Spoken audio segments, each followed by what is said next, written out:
Ma mère elle dit brave et bête, ça commence par la même lettre. C'est vrai que donc, pour mon histoire de tribunal, ça n'a rien à voir. C'est une histoire qui était assez compliquée. C'est que j'ai voulu rendre service à un de mes beaux-frères, les frères de mon ex, mon épouse, qu'il arrive un soir chez moi avec une grosse M6 BMW. Il me dit regarde, je viens d'acheter ça, ça coûte un prix de fou. C'est vrai que la voiture était très belle, très grosse. J'ai loué un garage, mais malheureusement je ne louerai que lundi, on est vendredi soir. Je ne peux pas la garer chez toi, 2 jours, le temps du week-end quoi. J'ai dit mais pas de problème, je sors des affaires à moi, il rentre cette grosse voiture, rien ne laissait apparaître qu'elle a été volée puisque l'alarme fonctionnait, les clés étaient dessus, un gros truc quoi. Dimanche, il ne se passe rien, lundi il ne vient pas chercher, mardi il ne vient toujours pas, mercredi, j'entends sonner, 10 gendarmes devant la maison. Je me rappelle toute ma vie, un major arrive, il se présente, major Haroun, il met des gants blancs, il dit je viens pour l'Azreg c'est son prénom arabe, on vient pour tabac, parfum et vêtements de sport.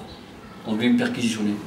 Je dis mais pourquoi chez moi? Moi j'ai rien à faire avec lui. Parce que vous êtes marié avec la fille, la sœur, et actuellement on fait perquisition sur toute la famille.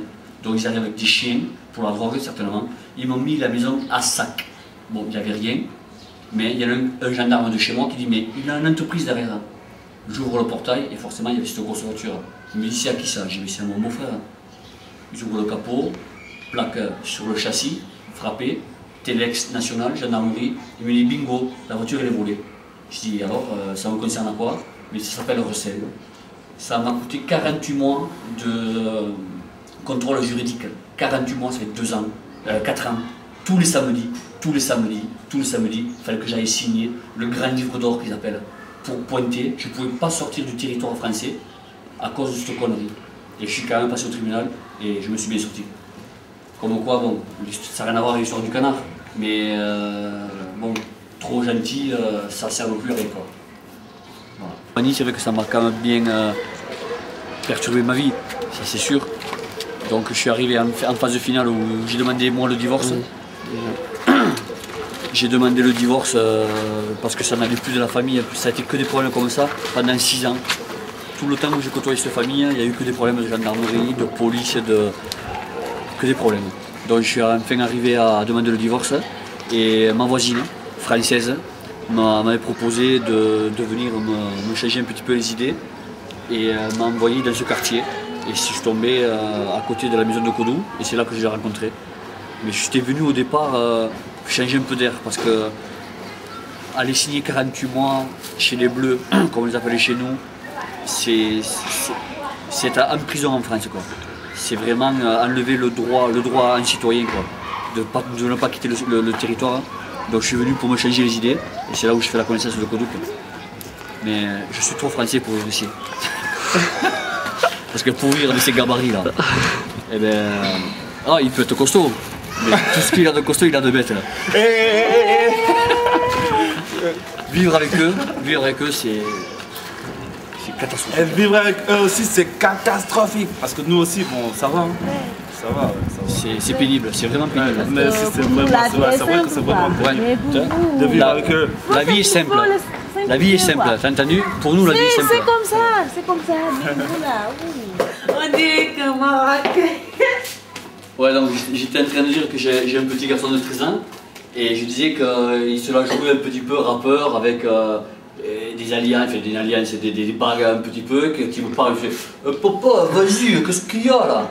Et donc je dis que tu me dis qu'il a que 13 ans. Certes, il a que 13 ans, mais en attendant, l'été dernier, il s'est fait attraper par la municipale. Et ça l'a mené au tribunal. Alors l'histoire c'est qu'ils sont 4 ou 5 copains. Au port de Marseille on a lâché des canards et ça se reproduit à une vitesse de fou. Donc il y a des canards que les gens vont donner du pain et ils sont là en liberté, en plus c'est joli. Et lui, malencontreusement, il a jeté un caillou et le canard il était juste passé dessous, boum, et le caillou lui est tombé sur la tête et il est mort. Les vieux qui donnent les pains tous les jours, ils ont vu ça, ils ont appelé la municipale est arrivée. Qu'est-ce qu'il y a monsieur, qu'est-ce qu'il y a? J'ai rien fait moi, vas-y là. Tribunal, convocation gendarmerie où j'ai été convoqué et ça a suivi tribunal, 13 ans. Donc oui, en effet il a que 13 ans. Mais ça veut dire quoi ça? Qu'à 16 ans, il me finit bandit, puisqu'il va pas à l'école, ou il finit travailleur. Mais en attendant, il est mal parti quoi. Voilà la putain d'anecdote. Kevin, 13 ans. Papa, vas-y, qu'est-ce que tu fais là?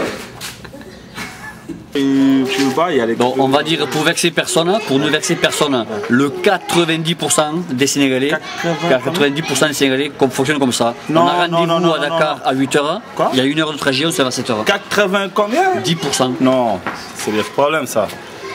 Seulement 10% des Sénégalais fonctionnent comme ça.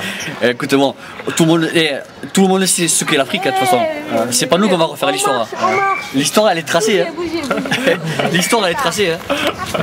C'est vieux comme le monde. Hein. Ah non, non, non, non, non, non, non, moi je dis ce qu'on vient, moi. Je suis pas d'accord, moi. Je sais que bon, Bref. Pour avancer les choses, je disais bien non, je suis trop français pour vivre ici. Vous venez aussi? Ou je suis trop français, ou mon père il m'a trop laissé de traces espagnoles pour que je vive ici quoi. Ok. En vacances c'est bien, mais vivre ici non, c'est pas possible. C'est pas possible. Non, c'est pas. Non, c'est pas possible. peux pas vivre ici. Non, je peux pas vivre ici non. c'est ça. Non, je peux pas vivre ici, dans leur façon de voir les choses, on est totalement différents. Totalement différents. Tu ne peux pas affronter la vie d'ici. Ben l'affronter si, mais bon... Non, mais c'est ça, c'est ce que tu veux dire? Du moins, c'est bien qu'entre 4 ans. Pendant 4 ans, j'allais signer tous les samedis. Donc des fois, j'allais à la gendarmerie, à travers la porte, je voyais des gens de mon village, et j'avais honte. J'avais honte d'aller signer un livre qui était un peu pénal. Alors je me cachais, j'attendais, des fois, c'était à la fermeture, j'y allais le lundi, ils me faisaient honte, les gendarmes me faisaient honte.